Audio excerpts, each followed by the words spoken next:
Hello, Assalamu alaikum. Here is my recipe of pasta again. Oh, sorry, not again. This is the first time I'm sharing my pasta recipe.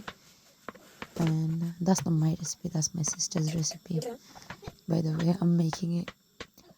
এখানে আমি প্রথমে চিকেনগুলা cube করে কেটে নিছি, তারপর mushroom কেটে নিচ্ছি।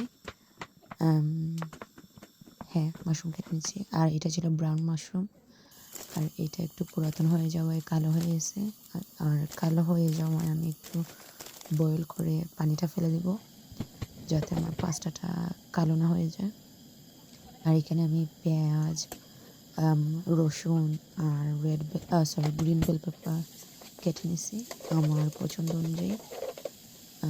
প্রথমে আমি এখানে তেল দিয়ে দিয়েছি, তারপর রসুন এড করলাম। রসুন এড করার পর রসুনগুলো ভাজা হয়ে যাওয়া পর্যন্ত হয়ে গেলে আমি এখানে পেঁয়াজ দিয়ে দেবো। পেঁয়াজ দিয়ে দেওয়ার পর আমি লবণ এড করব। লবণ এড করায় পেঁয়াজগুলো একটু সফট হয়ে যাবে, একটু না অনেকটাই সফট হয়ে যায়। আর ভেজে নিতে অনেকটাই সুবিধা। ওইদিকে আমি আমার পাস্তাগুলো চেক করছিলাম সিদ্ধ হচ্ছে কিনা। আর এইখানে আমি আমার যা যা স্পাইস দরকার সবগুলো এড করে নিলাম। এখানে এড করছি আমি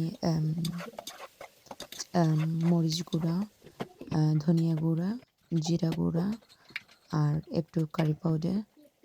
আর এখানে সসের মধ্যে আমি এড করছি tomato ketchup, chilli sauce, red and sweet chilli sauce. এই তিনটা আমি দিয়ে দিচ্ছি। তারপর আমি নাড়াচাড়া করে সবগুলো মিক্স করে নিচ্ছি। মিক্স করার পর এই দেখুন কত সুন্দর কালারটা আসছে। উফ, কী যে মজা হয়েছিল পাস্তাটা। আর এইখানে আমি ডাবল ক্রিম এড করে নিলাম। এটার মধ্যে একটু ডাবল ক্রিম দিলে কি হয়, ক্রিমি একটা ভাব আসে এবং জুসিনেস আসে, মানে খুবই ভালো লাগে খেতে।